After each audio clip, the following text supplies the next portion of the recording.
Vieš, čo je podľa mňa jeden z najčastejších dôvodov, prečo ľudia nedosahujú svoje ciele? Nie je to lenivosť, nie je to nedostatok disciplíny. Nie je to, že by nechceli alebo že by nevedeli, čo majú robiť preto, aby ten cieľ dosiahli. Je to preto, že ten cieľ nemajú jasne definovaný. Nevedia presne, kam idú.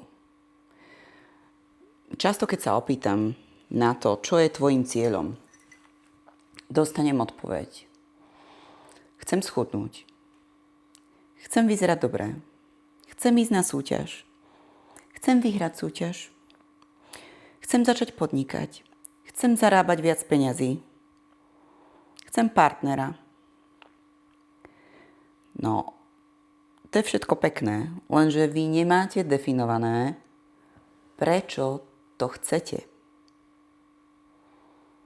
Prečo chcete schudnúť? Prečo chcete ísť na súťaž? Prečo chcete vyhrať súťaž? Máte to definované? Viete, prečo tie krátkodobé ciele chcete? Alebo ste len videli niekoho na Instagrame? Odpovedzte si úprimne na túto otázku a ak ste pri tej odpovedi zaváhali, tak toto video je presne pre vás. Vítajte pri ďalšej epizóde. Toto video bude práve o stanovení cieľov a o definovaní toho prečo. Pretože keď je vaše prečo dostatočne silné, spôsob ako vždy nájdete. Tak, poďme na to.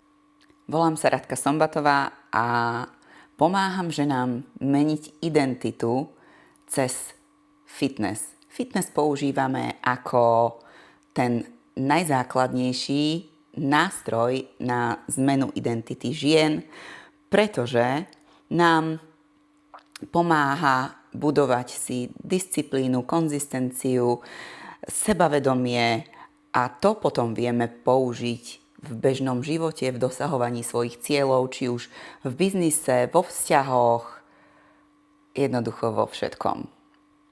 A takisto sa to vracia naspäť k tomu stageu, pretože keď si vybudujete prirodzené sebavedomie, tak sa to na tom stage odzrkadlí a vy tam budete žiariť ako nikdy predtým.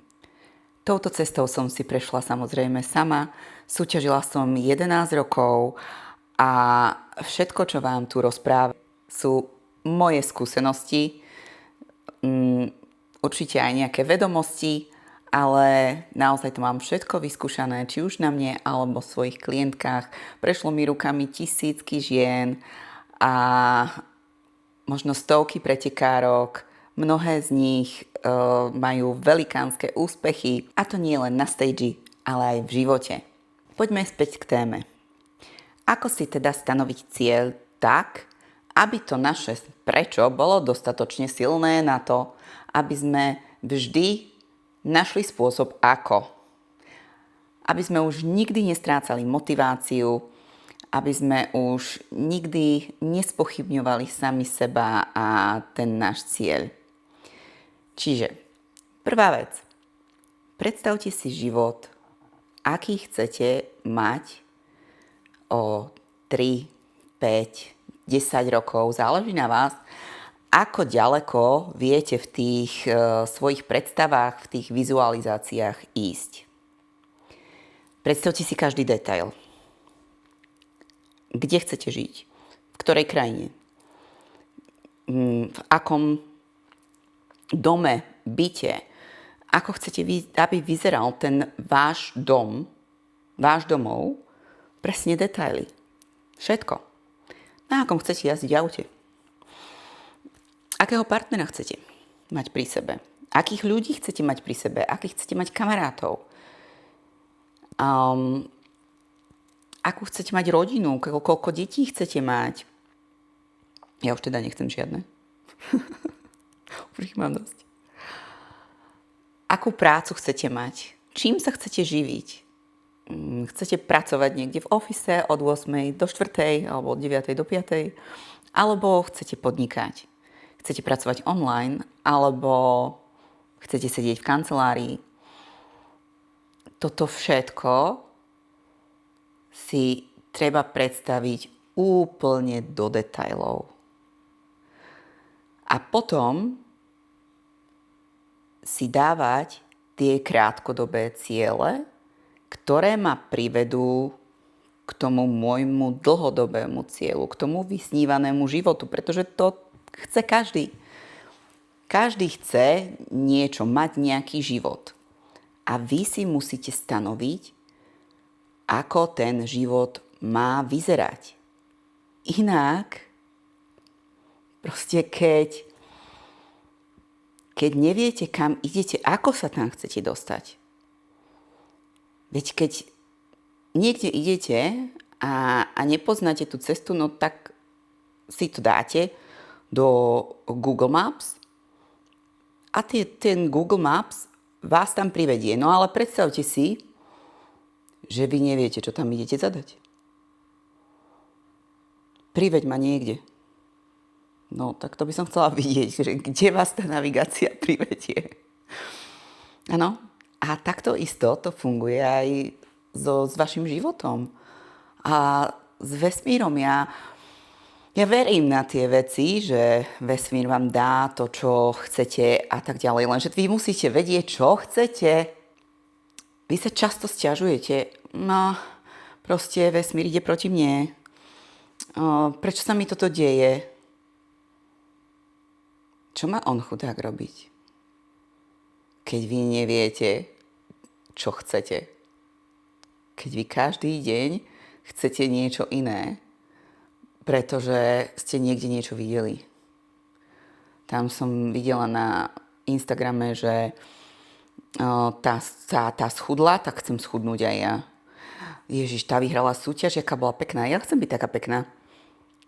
Tak aj ja idem na súťaž. Bože, henta zarába koľko peňazí. A ja chcem toľko zarábať. Nie. Vy musíte vedieť prečo. A to hlavné prečo je pocit, ktorý vám tá vec dáva. Čiže ideme sa zaoberať tým, ako sa budete cítiť. Ako sa budete cítiť, keď vyhráte súťaž? Aký pocit vám to dá? A predstavte si to. Predstavte si to do detailov, áno. Čiže prvá vec je tá, aby boli tie krátkodobé ciele v súlade s tým vašim dlhodobým cieľom. Áno? Pokiaľ je môjim dlhodobým cieľom byť koučom a pripravovať pretekárky, má význam vyhrať súťaž. Pretože si to celé vyskúšate, dokážete, že to dokážete sami na sebe a potom je dosť pravdepodobné, že niekto sa vám zverí do rúk a môžete ho pripraviť na súťaž a budete mať ďalší dôkaz, že to dokážete a takto pôjdete, budete súťažiť sama, tak v podstate ako som to spravila ja, hej? A potom už tie pretekárky budú mať lepšie výsledky ako vy a potom je čas skončiť. No, vtedy to má význam ísť na súťaž. Keď chcete, aby vás to živilo.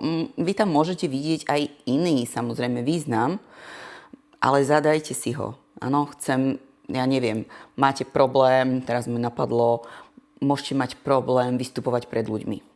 A chcete byť speaker a rozprávať, robiť prednášky pre tisíce ľudí a bojíte sa publika. Tak toto môže byť cesta, ako to prekonať a ako sa dostať k tomuto vášmu cieľu. Hej? Takže tam môžu byť rôzne ciele. Ale vždy ten krátkodobý cieľ musí byť v súlade s tým vašim dlhodobým. No a potom vlastne, keď si zadám ten krátkodobý cieľ, tak si ho rozoberieme.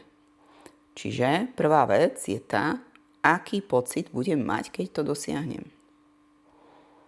A prežite ten pocit. Nie? Zavrite oči, vizualizujte si to, ako vyhrávate tú súťaž, ako vám odovzdávajú tú trofej, tú medailu a ako vám všetci tlieskajú, súperky, porota, diváci. Krásne. A prežite ten pocit. A prežívajte ho znova a znova a znova. Vizualizujte. Každé ráno. Ráno je ideálny čas. A keď to budete robiť každé ráno, tak sa do toho budete vedieť dostať aj v priebehu dňa. A vždycky, keď budete strácať motiváciu, vždy, keď proste si budete mať chuť na niečo sladké, tak len si zavrite oči a dostanete sa do tej vizualizácie na pár sekúnd. A verte mi, že neurobíte žiadnu chujovinu. A proste toto robte za každým, alebo nechce sa mi trénovať. Viete, vy nemôžete ísť trénovať s tým odporom. Ježiš, musím, lebo však idem na súťaž. Nie. Spravte si túto pár sekundovú vizualizáciu a potom choďte trénovať. A vám garantujem, že lepší tréning ste nemali.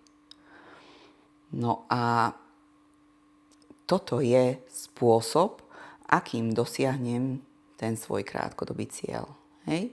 A to isté, aký pocit budem mať, keď budem zarábať 1 000 000 eur mesačne. Čo chcem ja? Najprv mi stačí asi dosiahnuť ten 1 000 000 vôbec. A prečo nie? Potom sa možno dostanem na ten 1 000 000 mesačne. Áno, je to možno nereálny cieľ. Ale ja to mám rada. O čo je to nereálnejšie, ako vyhrať profesionálne majstrovstvá sveta? V 40, či v koľkatých som to vyhrala? Hej. O čo je toto, ako viac nereálne? Predtým, keď som začala súťažiť, to bolo tak isto nereálne pre mňa. A here we go. Sme tu. A momentálne to pre mňa už nejak nič neznamená. Nie, že nič neznamená, ale rozumiete mi. A ako sa budem cítiť, prečo chcem zarábať ten 1 000 000 eur? Ako sa budem cítiť?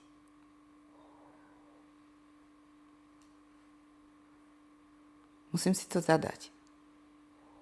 No, chcem to preto, aby som zabezpečila svoju rodinu, seba a svoju rodinu, svojich chlapcov, aby som už nikdy nemusela byť na nikom závislá, aby som nemusela si od nikoho pýtať žiadne povolenie a aby som si mohla naozaj dovoliť absolútne čokoľvek na svete, cestovať, žiť svoj vysnívaný život a zabezpečiť mojim chlapcom, aby ho žili tiež.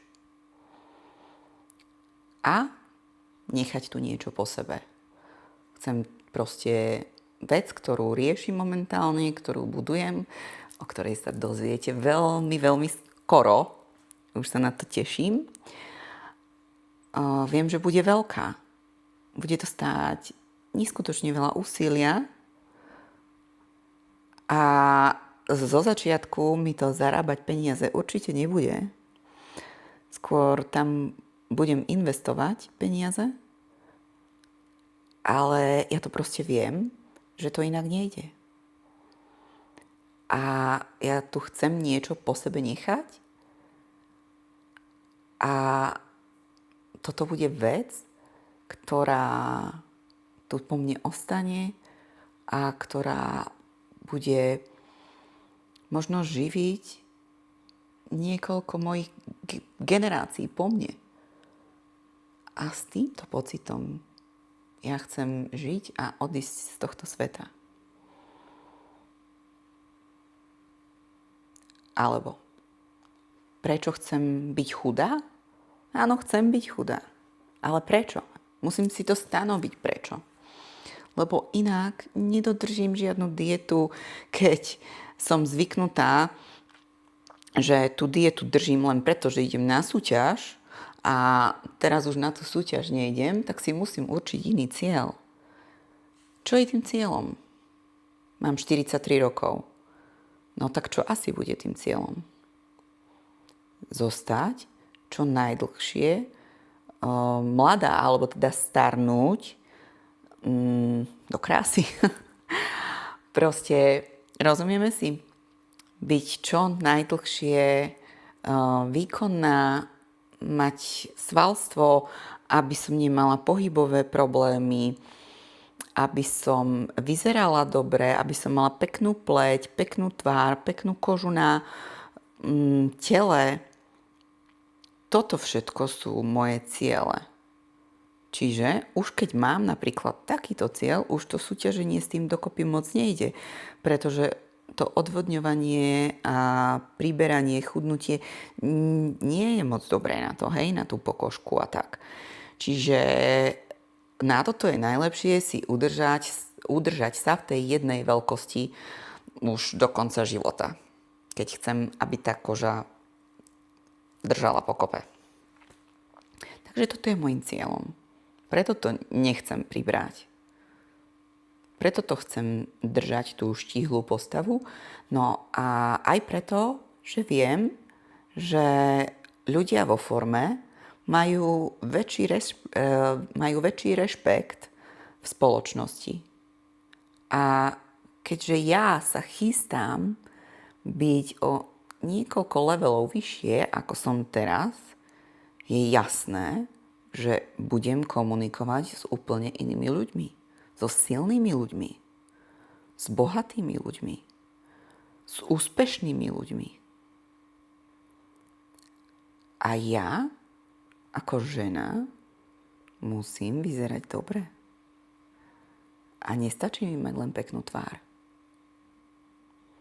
Proste predstavte si to, ako taký silný chlap bude reagovať na niekoho, kto má 70 kg a príde nenalíčená, neočesaná, ale má všetko vie mu dať perfektnú ponuku, vie spraviť perfektnú robotu.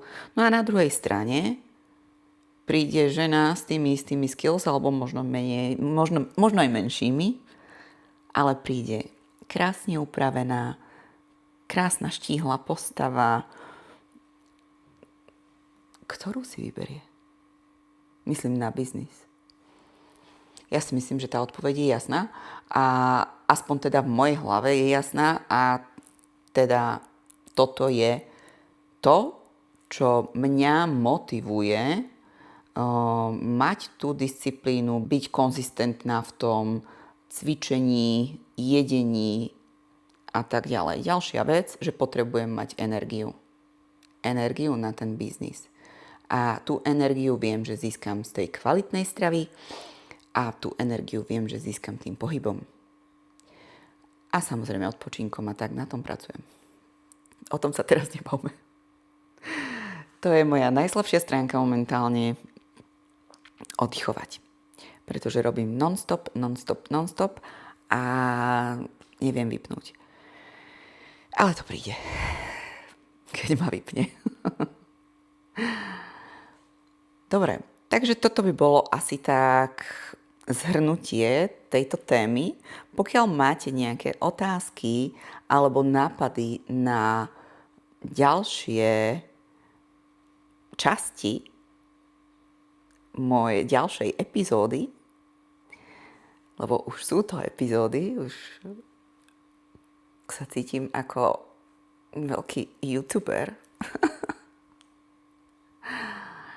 Tak mi napíšte do komentu, ak nemáte na mňa nič a páčilo sa vám toto video, tak aspoň mi dajte like, subscribe, podporte ma, nech mi aj ten YouTube začne platiť. Že vraj to je možné? Tak nechápem, prečo ľudia nespravia ten jeden klik len na to, aby podporili niekoho, na koho sa pozerajú radi. Tak to spravte. Ďakujem vám a vidíme sa na budúce.